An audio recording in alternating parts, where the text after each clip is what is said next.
اب قاری باسط ہیں، ان کی آواز بہت مشکل ہے، ان کا اتار چڑھاؤ بہت زیادہ ہے اور ان کا سانس بہت لمبا ہے. ٹھیک ہے، تو قاری عبد الباسط کی آواز ایسا نہیں کہ فالو نہیں ہو سکتی ہے، لیکن پہلے بہت سمپل قاری کہ جن کے آواز میں اتنا زیادہ اتار چڑھاؤ نہ ہو اور ان کا سانس بھی نارمل ہو، آپ ایزیلی اس کو فالو کر سکتے ہیں. ٹھیک ہے، اور اگر تو پہلے آپ کسی خاتون سے شروع کریں نا تو اس میں یہ ہوگا کہ آپ کی آواز میں زیادہ ٹھہراؤ آ جائے گا. اس کے لیے قاریہ زینب طلحہ ہے، ان کا آپ نام لکھ لیں اور ان کی تلاوت سنیں. ٹھیک ہے، اس کے بعد آپ نے یہ کرنا ہے کہ قرآن پاک کی کوئی بھی وہ آیات جو آپ کو بہت اچھے سے یاد ہیں، بہت اچھے سے، اب آپ نے قاریہ کی ان آیات کو اوپن کرنا ہے، تلاوت کو اوپن کرنا ہے اور اس کو سیو کر لینا ہے.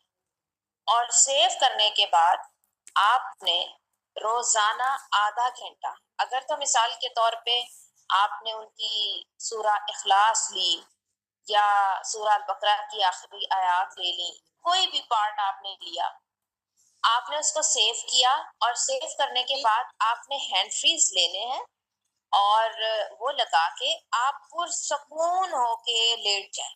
ٹھیک ہے، اور آپ نے تلاوت کو اتنی اونچی آواز میں پلے کرنا ہے کہ آپ کو اپنی آواز نہ آئے اور نہ ہی ارد گرد کی کوئی اور آواز آئے.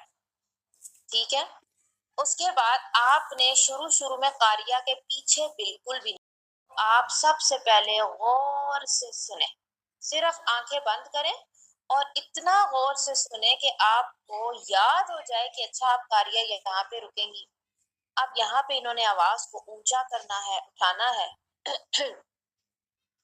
تو اس کے بعد یہ ہوگا کہ وہ چیزیں جب آپ کو یاد ہو جائیں گی نا تو اس کے بعد تقریباً ایک ہفتہ غور سے سننے کے بعد اب اگلا ہفتہ آپ ان کے پیچھے پڑھنا شروع کریں. لیکن جب آپ ان کے پیچھے پڑھ رہی ہیں تو اب آپ کو اپنی آواز نہ آئے، آپ نے انہی کی آواز آپ کو آئے لیکن آپ ان کے پیچھے پڑھیں گی. اب اس سے کیا ہوگا کہ چونکہ آپ کے کانوں میں جو پلے ہو رہی ہے تلاوت وہ بہت اونچی ہے تو آپ خود بھی بہت اونچا پڑھیں گی. ٹھیک ہے، کیونکہ آپ کو اپنی آواز نہیں آ رہی نا، تو آپ ایک تو اونچا پڑھیں گی، اس سے آپ کا گلا کھل جائے گا. جب آپ کا گلا کھلے گا نا تو آواز میں اتار چڑھاؤ کو لانا بہت آسان ہو جائے گا. ٹھیک ہے، آواز میں کسی بھی قاری کو آپ لے لیں، ان کی آواز میں خوبصورتی آتی ہے حروف مدات پہ. الف سے پہلے زبر، واو ساکن سے پہلے پیش اور یا ساکن سے پہلے زیر، ہر قاری کی ڈیفرنٹ ہوتی ہے اور یہیں سے ان کی تلاوت منفرد ہوتی ہے. یا جو آپ کے پاس مدات ہیں وہ ان کے اوپر جا کے اپنی خوبصورتی پیدا کرتے ہیں. یا آپ اگر قاری السدیس کو سنیں یا احمد العجمی کو سنیں تو ان کا اخفا بڑا خوبصورت ہوتا ہے. تو یہ جو چیزیں ہیں نا، اخفا ایک ایسا قاعدہ ہے جس طرح آپ نے ایک ہار پہنا ہوتا ہے نا اور اس ہار میں جتنے زیادہ خوبصورت پرلز لگے ہو نا وہ ہار اتنا خوبصورت ہو جاتا ہے. بالکل اسی طرح اگر آپ کا اخفا خوبصورت ہے نا، آپ کی تلاوت اتنی خوبصورت ہو جائے گی.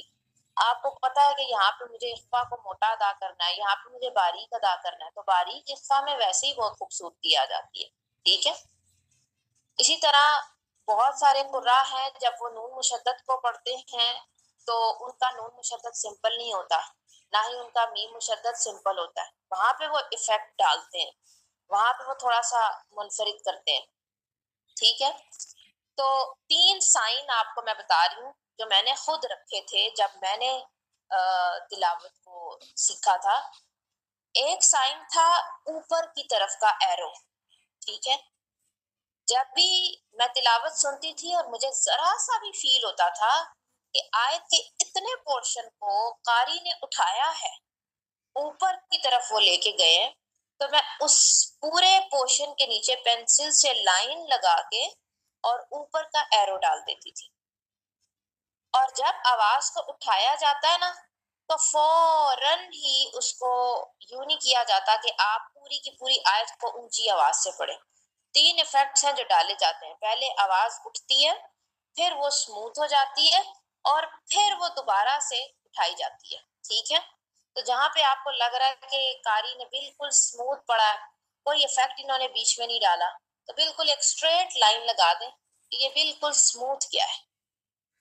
اسی طرح جب آپ دیکھ رہے ہیں کہ آواز کو انہوں نے اب بہت زیادہ یہ ڈاؤن کی طرف لے کے گئے ہیں، لیکن اس کے اندر ایفیکٹس ہیں، تو وہاں پہ آپ لائن لگا کے ڈاؤن کی طرف کا ایرو لگا دیں. ٹھیک ہے؟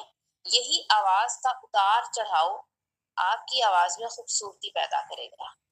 اور جب ہم کسی بھی آیت کو پڑھتے ہیں تو آیت کا شروع کا حصہ ہمیشہ اونچا پڑھا جاتا ہے، درمیان والے حصے میں ذرا تھوڑی سی آواز مدھم ہوتی ہے، اور آخر والا جو حصہ ہے وہ دوبارہ سے اونچا ہو جاتا ہے. اسی طرح جب ہم 3-4 آیات کو ملا کے پڑھتے ہیں، جیسے جب ہم کمپیٹ کر رہے ہوتے ہیں نا، تو اس وقت ہمیں اپنے سانس کو لمبا کھینچنا ہوتا ہے اور ہمیں 3-4 آیات کو ملا کے پڑھنا ہوتا ہے. تو اس ٹائم پہ آپ کی سٹارٹنگ کی آیات اونچی ہوتی ہیں اور مڈل کی بالکل سموتھ جاتی ہیں، اور آخر کی پھر اونچی ہو جاتی ہیں، اور ان میں پھر آپ ایفیکٹس ڈالتے ہیں. کبھی بھی 2 ایفیکٹس ایک ساتھ نہیں ڈالے جاتے. ٹھیک ہے؟